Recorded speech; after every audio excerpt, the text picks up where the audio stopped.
The rain lashed against the floor-to-ceiling windows of the Sterling Heights penthouse, blurring the city lights into a smear of neon. Inside, the air was thick with the scent of expensive cologne and ozone. Elena Vance stood perfectly still. As a high-end security consultant, she was paid to think like a thief. Tonight, however, she felt like the prey. The silent heist. The Aegis chip, a prototype capable of bypassing any firewall on the planet, had vanished from its pressurized casing less than 5 minutes ago. The security lasers were still humming, the vault door was sealed from the outside, and Elena was the only person in the room. "You have 3 minutes before the private security tactical team reaches the floor," a distorted voice crackled over the intercom. "Leave the chip in the ventilation duct, or you won't leave at all." Elena realized then, she wasn't just being robbed, she was being framed. Elena didn't use the door. She knew the ghost, the notorious thief who had actually taken the chip, was likely still in the building.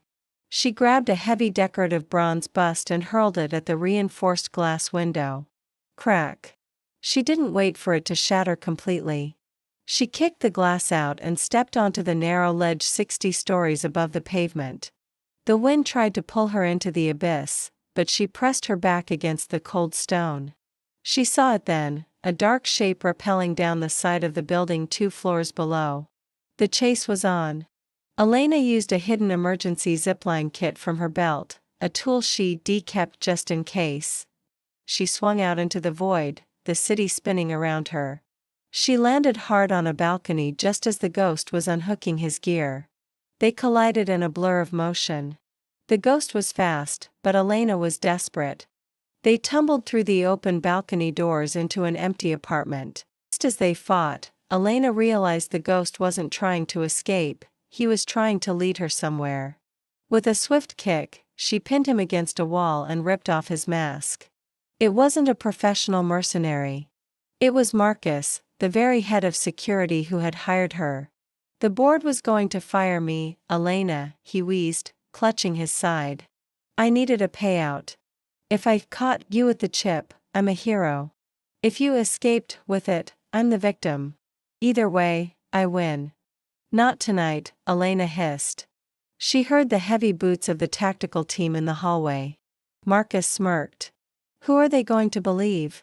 The disgraced consultant or the man who's run this building for 10 years? Elena smiled.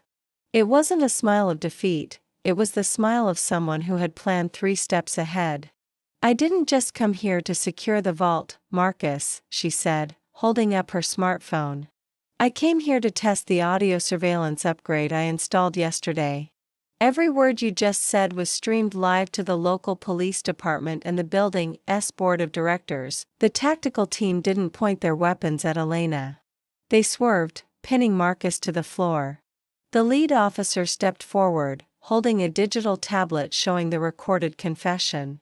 "Nice work, Ms. Vance. We've been trying to link him to the ghost robberies for months." 2 weeks later, the sun was shining over a much calmer city. Elena sat at a sidewalk cafe, a check for a hefty recovery bonus tucked in her pocket. Not only was her name cleared, but she had been offered the position of global head of security for the tech firm. She took a sip of her coffee, watched the world go by, and for the first time in years, she didn't feel the need to look over her shoulder. The case was closed, the ghost was behind bars, and the Aegis chip was safely under a lock that actually worked.